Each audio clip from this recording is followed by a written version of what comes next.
വലിയ പ്രഖ്യാപനങ്ങൾ ഉണ്ടായേക്കും എന്ന് തന്നെയാണ് നമുക്ക് മനസ്സിലാക്കാൻ സാധിക്കുന്നത്. ഇപ്പോൾ തന്നെ സാരംഗ് സൂചിപ്പിച്ചു കഴിയുന്നു, അതിൻ്റെ സാധ്യതകളാണ് ഇപ്പോൾ പറഞ്ഞുകൊണ്ടിരിക്കുന്നത്. സാരംഗ്, തീർച്ചയായും ഞാൻ തിരികെ എത്താം. അതിനു മുമ്പ് സാരംഗ് തന്നെ സൂചിപ്പിച്ച ആ പദ്ധതികൾ അതെന്തൊക്കെ എന്നത് നമുക്കൊന്ന് വളരെ പെട്ടെന്ന് പരിശോധിച്ചു പോകാം. സാരംഗ് പറഞ്ഞു കഴിഞ്ഞു, അതായത് നമുക്കറിയാമല്ലോ തിരുവനന്തപുരത്തെ സംബന്ധിച്ചിടത്തോളം തിരുവനന്തപുരം ഇപ്പോൾ നേരിട്ട് കൊണ്ടിരിക്കുന്ന ഏറ്റവും പ്രധാനപ്പെട്ട വിഷയങ്ങളിൽ ഒന്ന് മാലിന്യ നിർമ്മാർജ്ജനം ആണ്. തിരുവനന്തപുരം നഗരത്തിലെ മാലിന്യം എവിടേക്കാണ് പോകുന്നത്, ഏജൻസികൾ എന്താണ് ചെയ്യുന്നത്, അതിന് ശാസ്ത്രീയമായ ഒരു സംവിധാനമുണ്ടോ എന്ന ചോദ്യമുണ്ട്. ഇടയ്ക്ക് നമുക്കറിയാം ഈ മാലിന്യമൊക്കെ തമിഴ്നാട്ടിലെ അതിർത്തികളിൽ നിക്ഷേപിക്കുന്നു, അങ്ങനെ അവർ തിരിച്ചയക്കുന്നു എന്ന തരത്തിലുള്ള റിപ്പോർട്ടുകൾ പുറത്തു വന്നിരുന്നു.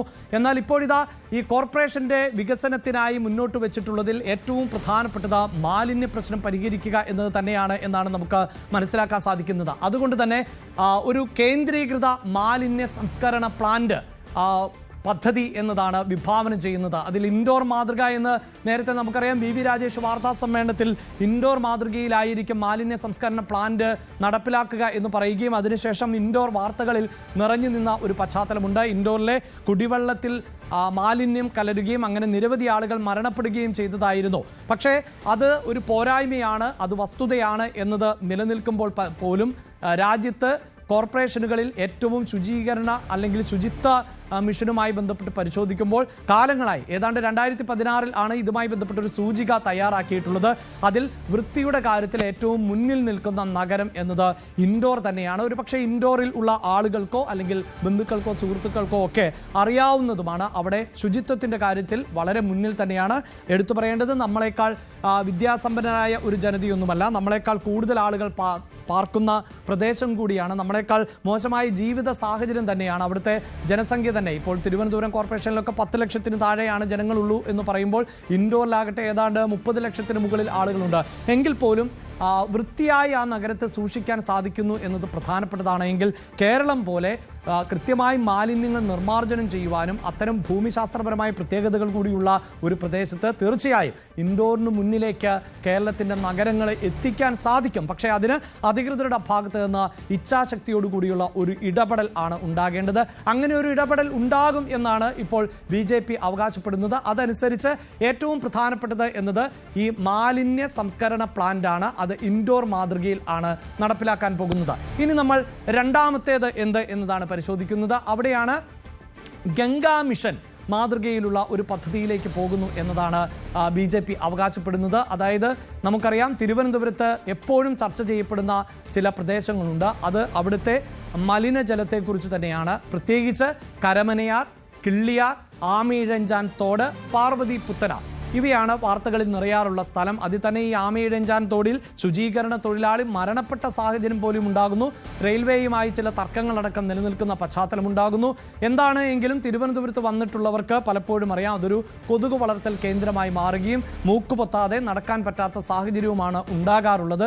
അതാകട്ടെ നഗരഹൃദയത്തിലാണ് താനും. അപ്പോൾ അത് ശുചീകരിക്കും എന്നാണ് ഇപ്പോൾ അവകാശപ്പെടുന്നത്. ഈ വികസന രേഖയുടെ ഭാഗമായി അങ്ങനെ ഒരു നിർദ്ദേശം ഇപ്പോൾ BJP അല്ലെങ്കിൽ പുതിയ ഭരണസമിതി കോർപ്പറേഷൻ മുന്നോട്ട് വയ്ക്കുന്നു എന്നതാണ്. മറ്റൊന്ന് വെള്ളക്കെട്ടാണ്. വെള്ളക്കെട്ടുമായി ബന്ധപ്പെട്ട് ഒട്ടേറെ പരിഹാരങ്ങൾ കണ്ടെത്താൻ കഴിഞ്ഞ ഭരണകൂടങ്ങൾക്കൊക്കെ സാധിച്ചു എന്നത് വസ്തുതയാണ്. പക്ഷേ മഴക്കാലത്ത് കഴക്കൂട്ടം പോലെയുള്ള സ്ഥലങ്ങൾ, അതായത് ടെക്നോ പാർക്ക് ഉൾപ്പെടുന്ന കഴക്കൂട്ടം പോലെയുള്ള സ്ഥലങ്ങളിൽ പോലും വലിയ തോതിലുള്ള വെള്ളക്കെട്ട് ഉണ്ടാകുന്ന സാഹചര്യം ഉണ്ട്. കിഴക്കേക്കോട്ടയിലും തമ്പാനൂരിലുമൊക്കെ അരപ്പൊക്കം വെള്ളം, അരയാൾ വെള്ളം എന്ന് വേണമെങ്കിൽ പറയാം, അങ്ങനെയൊക്കെ ഉണ്ടാകുന്ന ഒരു സാഹചര്യമൊക്കെ ഉണ്ട്. അതിലൊക്കെ ചെറിയ മാറ്റങ്ങൾ വരുത്തിയിട്ടുണ്ട്. എങ്കിൽ ഇപ്പോഴിതാ സൂറത്ത് മാതൃകയിൽ ഈ വെള്ളക്കെട്ടിന് പരിഹാരമുണ്ടാക്കണം എന്ന നിർദ്ദേശം ആണ് മുന്നോട്ട് വയ്ക്കുന്നത്. ഇവിടെയെല്ലാം BJP ഭരണത്തിലിരിക്കുന്ന അല്ലെങ്കിൽ BJPയുടെ നേതൃത്വത്തിൽ നടത്തിയിട്ടുള്ള ചില മാതൃകകളാണ് ചൂണ്ടിക്കാണിക്കുന്നത്. അതിനൊക്കെ അതിൻ്റെതായ പോരായ്മകൾ ഉണ്ട് എന്ന് പറയുമ്പോഴും ചില മാതൃകകൾ നമുക്ക് തീർച്ചയായും അനുകരിക്കാവുന്നത് തന്നെയാണ്. അതിനെ തള്ളിക്കളയാൻ സാധിക്കുകയില്ല. 101 വാർഡുകൾ, 101 ഡിവിഷനുകൾ ആണ് തിരുവനന്തപുരം കോർപ്പറേഷനിൽ ഉള്ളത്. ഈ 101 ഡിവിഷനുകളിലും പ്രത്യേകമായ ഡ്രെയിനേജ് പദ്ധതി നടപ്പിലാക്കും എന്നതാണ് ഇപ്പോഴത്തെ വികസന രേഖയിൽ നമുക്ക് കാണാൻ സാധിക്കുന്നത്. മറ്റൊന്ന് തീരപ്രദേശമാണ്. തിരുവനന്തപുരത്തെ തീരമേഖല എന്നത് കാലങ്ങളായി പ്രതിസന്ധി നേരിടുന്ന ഇടമാണ്. തിരുവനന്തപുരത്ത് സെക്രട്ടേറിയറ്റിന് മുന്നിലടക്കം പലപ്പോഴായി തീരദേശവാസികളുടെ പ്രതികരണങ്ങളും പ്രതിഷേധങ്ങളും ഒക്കെ കാണാറുണ്ട്. എന്തായാലും തീരദേശവാസികളുടെ പ്രശ്നങ്ങൾക്ക് ശാശ്വതമായൊരു പരിഹാരം കണ്ടെത്തുന്നതിന് വേണ്ടി തീരപ്രദേശങ്ങൾക്ക് മാത്രമായി പ്രത്യേക പദ്ധതി തയ്യാറാക്കും എന്നതാണ് ഈ വികസന രേഖയിൽ പറയുന്നത്. അതിൻ്റെ പ്രഖ്യാപനവും ഒരു പക്ഷേ നരേന്ദ്രമോദി നടത്തിയേക്കാം. ഈ വികസന ബ്ലൂ പ്രിന്റിൽ അതുകൂടി ഉണ്ടാകും എന്ന് വേണം നമുക്ക് പ്രതീക്ഷിക്കാൻ. ഇതിൽ മറ്റൊന്ന് എന്നത് അതും ഈ മേയറായി ചുമതലയേറ്റതിന് ശേഷം വി ബി രാജേഷ് വാർത്താസമ്മേളനത്തിൽ സൂചിപ്പിച്ച ഒന്നാണ്. അതായത് കോർപ്പറേഷൻ്റെയും കേന്ദ്രത്തിൻ്റെയും വിഹിതത്തിനോടൊപ്പം തന്നെ പ്രമുഖ കമ്പനികളുടെ സാമൂഹിക പ്രതിബദ്ധതാ ഫണ്ടുണ്ട്. അതായത് CSR ഫണ്ട്. അവർക്കൊരു നിശ്ചിത ലാഭത്തിന് മുകളിൽ ലഭിക്കുകയാണെങ്കിൽ ആ ലാഭവിഹിതത്തിൻ്റെ ഒരു നിശ്ചിത ശതമാനം സാമൂഹ്യക്ഷേമ പ്രവർത്തനങ്ങൾക്ക് വേണ്ടി ചെലവാക്കണം എന്നുള്ളതാണ്.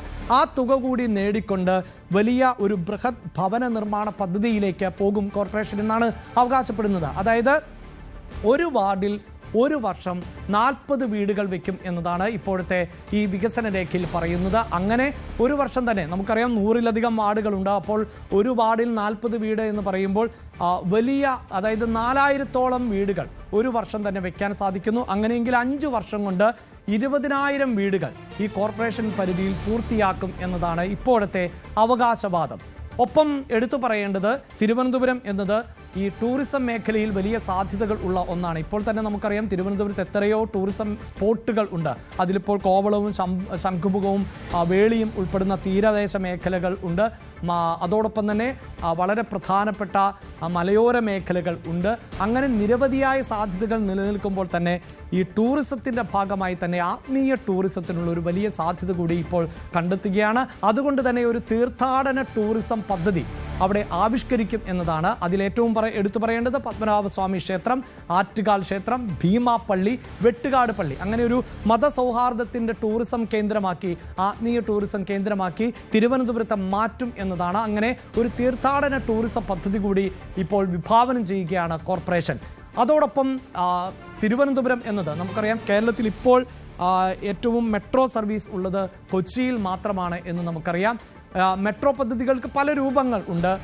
അതിൽ മെട്രോ പദ്ധതി കൂടി തിരുവനന്തപുരത്തേക്ക് എത്തിക്കും എന്നാണ്. തിരുവനന്തപുരത്തിൻ്റെ നഗരമേഖലകളെ ഗ്രാമീണ മേഖലകളുമായി അടക്കം ബന്ധിപ്പിക്കാവുന്ന തരത്തിൽ IT മേഖലകളെയും ഒപ്പം തമ്പാനൂർ, കഴക്കൂട്ടം പോലെയുള്ള മേഖലകളെയും ഒക്കെ ബന്ധിപ്പിക്കുന്ന തരത്തിലുള്ള ഒരു മെട്രോ പദ്ധതി അത് അതിവേഗം നടപ്പിലാക്കുവാനുള്ള നടപടികളുമായി മുന്നോട്ട് പോകും എന്നതാണ് ഇപ്പോഴത്തെ മറ്റൊരു പ്രൊജക്റ്റായി നമുക്ക് കാണാൻ സാധിക്കുന്നത്. ഏറ്റവും അവസാനമായി സൂചിപ്പിക്കാനുള്ളത് കേന്ദ്ര സർക്കാരിൻ്റെ തന്നെ ജൻ ഔഷധി പദ്ധതിയുണ്ട്. നമുക്കെല്ലാവർക്കും അറിയാവുന്നതാണ്. സാധാരണ മെഡിക്കൽ സ്റ്റോറുകളിൽ പല മരുന്നുകൾക്കും വലിയ തുക ഈടാക്കുമ്പോൾ അതേ മരുന്നുകൾ തന്നെ, അതേ മെഡിസിൻ ഫോർമുലയിൽ ഉള്ള മരുന്നുകൾ, അത് പക്ഷേ ബ്രാൻഡുകൾ വേറെ ആയിരിക്കാം എന്ന് തന്നെയാണ് എങ്കിലും ജൻ ഔഷധികളിൽ വലിയ ഡിസ്കൗണ്ടോട് കൂടിയാണ് ഇപ്പോൾ ലഭിക്കാറുള്ളത്. പല മരുന്നുകൾക്കും 50% മുകളിൽ ഒക്കെ വിലക്കുറവ് അനുഭവപ്പെടുന്ന സാഹചര്യമുണ്ട്. അതുകൊണ്ട് തന്നെ കോർപ്പറേഷൻ പരിധിക്കുള്ളിൽ ഈ ജൻ ഔഷധി മെഡിക്കൽ സ്റ്റോറുകളുടെ എണ്ണം വർദ്ധിപ്പിക്കും എന്നതാണ്. ഇതൊക്കെയാണ് വികസന രേഖയിൽ നമ്മൾ പ്രതീക്ഷിക്കുന്നത്. തീർച്ചയായും അവിടെ വീണ്ടും സാരംഗിലേക്ക് പോകുമ്പോൾ സാരംഗ് ഈ പറയുന്നതൊക്കെ നടപ്പിലാക്കുന്നുവെങ്കിൽ അത് രാഷ്ട്രീയ ഭേദമന്യേ നമുക്ക് അംഗീകരിക്കാം. അതിന് നമുക്ക് 5 വർഷത്തെ സമയം കാത്തിരിക്കേണ്ട സാഹചര്യമുണ്ട്. ഇത്തരം പ്രഖ്യാപനങ്ങളുമായി മുന്നോട്ട് പോകുമ്പോൾ അതൊരു രാഷ്ട്രീയ ലക്ഷ്യം കൂടി മുന്നിൽ കാണുന്നുണ്ടല്ലോ. പ്രത്യേകിച്ച് ഏറ്റവും അധികം BJPക്ക് നിയമസഭാ മണ്ഡലങ്ങൾ പിടിക്കാൻ പറ്റുന്ന സാഹചര്യം തിരുവനന്തപുരത്താണ് എന്ന ഒരു പൊതുവിലയിരുത്തലുണ്ട്. അതിൽ തന്നെ നേമവും വട്ടിയൂർക്കാവും തദ്ദേശ തെരഞ്ഞെടുപ്പിൽ മറ്റ് എതിരാളികളെക്കാൾ കൂടുതൽ വോട്ട് വീതം നേടിയിടമാണ്. കഴക്കൂട്ടം പോലെ, തിരുവനന്തപുരം പോലെ എല്ലാ ഇടങ്ങളിലും, അതായത് തിരുവനന്തപുരം ജില്ലയിലെ മിക്കവാറും നിയമസഭാ മണ്ഡലങ്ങളിലെല്ലാം തന്നെ BJP പ്രതീക്ഷ അർപ്പിക്കുന്നുണ്ട്. അതുകൊണ്ട് തന്നെ ഈ പ്രഖ്യാപനത്തെ ഒരു രാഷ്ട്രീയ പ്രഖ്യാപനം അല്ലെങ്കിൽ നിയമസഭാ തെരഞ്ഞെടുപ്പിൻ്റെ പ്രകടന പത്രിക പോലെ വേണമെങ്കിൽ നമുക്ക് കാണാവുന്ന തരത്തിലേക്കും നിരീക്ഷിക്കാമല്ലോ.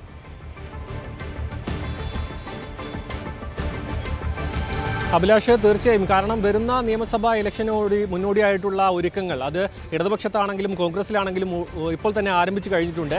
അതിൻ്റെ ഒരു പ്രതിഫലനം അല്ലെങ്കിൽ അതിൻ്റെ ഒരു കേന്ദ്ര സർക്കാരിനെ കൂടെ ചേർത്തുകൊണ്ട് ഈ ഒരു കോർപ്പറേഷൻ ഭരണം പിടിച്ചതിൻ്റെ ഒരു ആഘോഷവും ഒപ്പം വരാൻ പോകുന്ന നിയമസഭാ ഇലക്ഷനിലേക്ക് നടത്താൻ പോകുന്ന പ്രകടന പത്രികയുടെ ഒരു മുന്നൊരുക്കമായിട്ട് തന്നെ വേണമെങ്കിൽ ഇത് കണക്കാക്കാൻ കഴിയും. കാരണം വലിയ രീതിയിലുള്ള പദ്ധതികൾ ഇവിടെ പ്രഖ്യാപിക്കാനുള്ള സാധ്യതയുണ്ട്.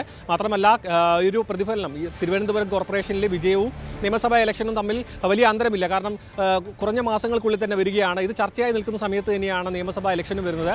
അതുകൊണ്ട് തന്നെ ഇതൊരു രാഷ്ട്രീയമായ രീതിയിൽ കൈകാര്യം ചെയ്യുക, ഒപ്പം തിരുവനന്തപുരത്ത് തന്നെയുള്ള നിയമസഭാ സീറ്റുകൾ സ്വന്തമാക്കുക, അവിടെ ഒരു നല്ലൊരു വിജയത്തിലേക്ക് എത്തുക, ഒപ്പം തന്നെ ഇത് കേരളത്തിൻ്റെ മറ്റ് ഭാഗങ്ങളിലേക്കും പ്രതിഫലിപ്പിക്കുക. അതായത് തിരുവനന്തപുരത്ത് മോദി വന്നിരിക്കുന്നു, ഒപ്പം കോർപ്പറേഷൻ ഭരണം പിടിച്ചിരിക്കുന്നു, ഇവിടെ കൃത്യമായ പല പ്രഖ്യാപനങ്ങളും ഉണ്ടായിരിക്കുന്നു, അതേപോലെ തന്നെ കേന്ദ്ര സർക്കാരിൻ്റെ പല ഇടപെടലും തിരുവനന്തപുരത്തേക്ക് ഉണ്ടാകുന്നു എന്നടക്കമുള്ള ഒരു വിശ്വാസം കേരളത്തിലെ ജനങ്ങളിലേക്ക് കൊണ്ടുവരിക. അത് തിരുവനന്തപുരം ജില്ലയിൽ മാത്രം അല്ലെങ്കിൽ കോർപ്പറേഷനിൽ മാത്രം ഒതുക്കി നിർത്താതെ കേരളത്തിൻ്റെ മറ്റ് ജില്ലകളിലേക്ക് പ്രതിഫലിപ്പിക്കുക. ഈ ഒരു പ്രചരണം കേരളത്തിൻ്റെ മറ്റ് പല ജില്ലകളിലെയും തെരഞ്ഞെടുപ്പ് പ്രചരണവുമായി ബന്ധപ്പെട്ട കാര്യങ്ങളിലേക്ക് കൊണ്ടുവരിക. അത്തരത്തിലുള്ള ഒരു ദീർഘവീക്ഷണത്തിലുള്ള ഒരു പദ്ധതിയാണ് ഇപ്പോൾ BJP സംസ്ഥാന നേതൃത്വവും കേന്ദ്ര നേതൃത്വവും നടത്തുന്നതെന്ന് പറയാതിരിക്കാൻ കഴിയില്ല. കാരണം വരുന്ന ഇലക്ഷനിൽ ഈ ഒരു തിരുവനന്തപുരം കോർപ്പറേഷനിലെ വിജയം മുൻനിർത്തി കാണിച്ചുകൊണ്ടായിരിക്കും തീർച്ചയായും വരുന്ന നിയമസഭാ ഇലക്ഷനിൽ BJP ഒരു പ്രചരണവും ഒപ്പം പ്രകടന പത്രികയും മുന്നോട്ട് വെക്കുക എന്ന കാര്യത്തിൽ സംശയമില്ല.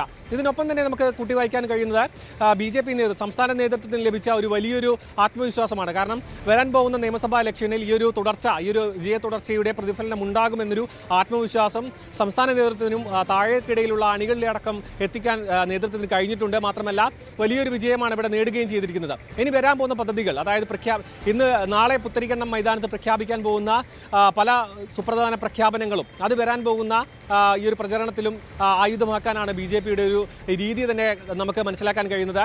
മാത്രമല്ല ഇനി വരാൻ പോകുന്ന നിയമസഭാ ഇലക്ഷനിൽ വിജയത്തിലേക്ക് എത്തുകയാണെന്നുണ്ടെങ്കിൽ, അതായത് ഇപ്പോൾ ഉള്ളതിനേക്കാൾ വലിയൊരു വിജയത്തിലേക്ക് എത്താൻ കഴിയുകയാണെന്നുണ്ടെങ്കിൽ, അതായത് ഒരുപാട് സീറ്റുകൾ ലക്ഷ്യം വെക്കുന്നത് പോലെ തന്നെ സീറ്റുകളിലേക്ക് എത്താൻ കഴിയുകയാണെങ്കിൽ കേന്ദ്ര സർക്കാരുമായി ചേർന്നുകൊണ്ടുള്ള പല വികസന പദ്ധതികളും ഇത്തരം മണ്ഡലങ്ങളിലേക്ക് എത്തിക്കാൻ കഴിയും, കൂടുതൽ സൗഹാർദ്ദപരമായി മുന്നോട്ട് പോകാൻ കഴിയും എന്നൊരു ചിത്രം മലയാളികളുടെ വോട്ടർമാരുടെ മനസ്സിലേക്ക് കൊണ്ടുവരിക.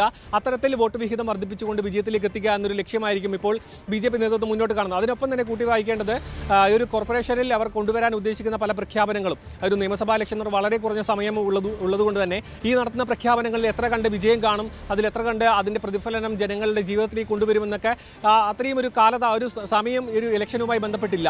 അതുകൊണ്ട് തന്നെ പ്രഖ്യാപനങ്ങൾ ഉടൻ തന്നെ നടപ്പിലാക്കിക്കൊണ്ട് മുന്നോട്ട് പോകാനുള്ളൊരു സാധ്യതയുമുണ്ട്. പല കാര്യങ്ങളിലും, അതായത് ഇപ്പോൾ അമൃത് ഭാരത് പദ്ധതി ആയിക്കോട്ടെ, അത് കേരളത്തിനും തമിഴ്നാടിനുമായി ചേർന്നുകൊണ്ടുള്ള അമൃത് ഭാരത് ഈ ഒരു ട്രെയിനുകൾ പ്രഖ്യാപിച്ചിട്ടുണ്ട്, പാസഞ്ചർ ട്രെയിനുകൾ പ്രഖ്യാപിച്ചിട്ടുണ്ട്. ഒപ്പം തന്നെ ഓൺട്രപ്രണർഷിപ്പുമായിട്ട് ബന്ധപ്പെട്ട ഒരു കേന്ദ്രം ഉദ്ഘാടനം ചെയ്യുന്നു. മറ്റ് പൊളിറ്റിക്കലായിട്ടുള്ള മറ്റ് പ്രഖ്യാപനങ്ങൾ ഉണ്ടാകും. ഈ ഇലക്ഷൻ്റെ സമയത്ത് തന്നെ, അതായത് കോർപ്പറേഷൻ തിരഞ്ഞെടുപ്പ് ഫലം വരുന്നു, ഒപ്പം തന്നെ VV രാജേഷ് മേയറായി ചുമതലയെടുക്കുന്ന സമയത്ത് തന്നെ ഓരോ വാർഡിലെയും വികസന രേഖ, അതായത് അവരുടെ വാർഡുകളിൽ ആവശ്യമായ രീതിയിലുള്ള മാറ്റങ്ങൾ എന്തൊക്കെയെന്ന് ബ്ലൂ പ്രിന്റ് തയ്യാറാക്കി മേയർക്ക് സമർപ്പിക്കാനടക്കം ചൂണ്ടിക്കാണിച്ചിരുന്നു. അതായത് പൊളിറ്റിക്കലി അല്ലാത്ത രീതിയിൽ ഒരു വികസനം മുന്നോട്ട് വെച്ചുകൊണ്ട് മുന്നോട്ട് പോവുക എന്നതായിരുന്നു BJPയുടെ തുടക്കം തൊട്ട് തന്നെയുള്ള ഒരു രീതി. അത് എത്രത്തോളം മുന്നോട്ട് കൊണ്ടുപോകും എന്നതടക്കം നാളെ വരുന്ന മോദിയുടെ ഈ ഒരു റോഡ് ഷോയിലായിക്കോട്ടെ, മറ്റ് പൊതുപരിപാടിയിലായിക്കോട്ടെ, അതെല്ലാം പ്രതിഫലിക്കുമെന്ന് തന്നെയാണ് മനസ്സിലാക്കാൻ കഴിയുന്നത്. മാത്രമല്ല ഈ ഒരു തെക്കൻ ജില്ലകളിൽ നിന്നുള്ള ഒരു നിരവധി, അതായത് വലിയ രീതിയിലുള്ള അണികൾ പുത്തരിക്കണ്ടത്തിലേക്ക് എത്തുമെന്നും മനസ്സിലാക്കാൻ കഴിയുന്നുണ്ട്. അത് അത്തരത്തിൽ നോക്കുകയാണെന്നുണ്ടെങ്കിൽ ഇത് വരാൻ പോകുന്ന നിയമസഭാ ഇലക്ഷൻ്റെ തുടക്കം എന്ന രീതിയിൽ, അതായത് പ്രകടന പത്രിക പോലും പ്രഖ്യാപിച്ചിട്ടില്ല, അത്തരം കാര്യങ്ങളിലേക്കൊന്നും ഒരു മുന്നണികളും കടന്നിട്ടില്ല. അതിനു മുൻപേ തങ്ങളുടെ ശക്തി, അതായത് കേന്ദ്രത്തിലെ തന്നെ തങ്ങളുടെ ശക്തി കേരളത്തിൽ പ്രതിഫലിപ്പിക്കുക, അത് തലസ്ഥാന നഗരിയിൽ എത്തിക്കുക, ആ തരത്തിലുള്ള രീതിയിലേക്കായിരിക്കും BJPയുടെ അടുത്ത നീക്കങ്ങൾ. അഭിലാഷ്, തീർച്ചയായും BJPയെ സംബന്ധിച്ചിടത്തോളം ചരിത്രത്തിലാദ്യമായി കേരളത്തിലെ ഒരു കോർപ്പറേഷൻ പിടിക്കാൻ സാധിച്ചു എന്നത് എടുത്തു പറയേണ്ടതാണ്. വ്യക്തമായൊരു മെജോറിറ്റി, അതായത് 50 ഡിവിഷനുകളിൽ വിജയിക്കാനും സാധിച്ചു. മാത്രമല്ല തിരുവനന്തപുരം എന്നത് തലസ്ഥാന നഗരിയുമാണ്. എപ്പോഴും BJP അവകാശപ്പെടുന്നത് വികസന മാതൃകകളെക്കുറിച്ചാണ്, ഡബിൾ എഞ്ചിൻ സർക്കാരുകളെക്കുറിച്ചൊക്കെയാണ്. അതുകൊണ്ട് തന്നെ BJP പ്രഖ്യാപനങ്ങൾക്കപ്പുറത്ത് അവർ മുന്നോട്ട് വെച്ചിട്ടുള്ള വാഗ്ദാനങ്ങൾ പാലിക്കുമോ എന്നതാണ് എടുത്തു പറയേണ്ടത്. കേരളത്തിൽ വേരുറപ്പിക്കാൻ ശ്രമിക്കുന്ന BJPയെ സംബന്ധിച്ചിടത്തോളം തിരുവനന്തപുരം കോർപ്പറേഷനിൽ അത്തരം വികസന പ്രവർത്തനങ്ങൾ പ്രാവർത്തികമാക്കി കാണിക്കാൻ സാധിച്ചാൽ അത് തീർച്ചയായും അവരുടെ വളർച്ചയ്ക്ക് ആക്കം കൂട്ടും എന്നതിൽ ഒരു തർക്കവുമില്ല. അതിന് സാധിക്കുമോ എന്നത് കാത്തിരുന്ന് കാണണം. കൂടുതൽ വാർത്തകൾക്ക് News 18 Keralam YouTube channel subscribe ചെയ്യുക.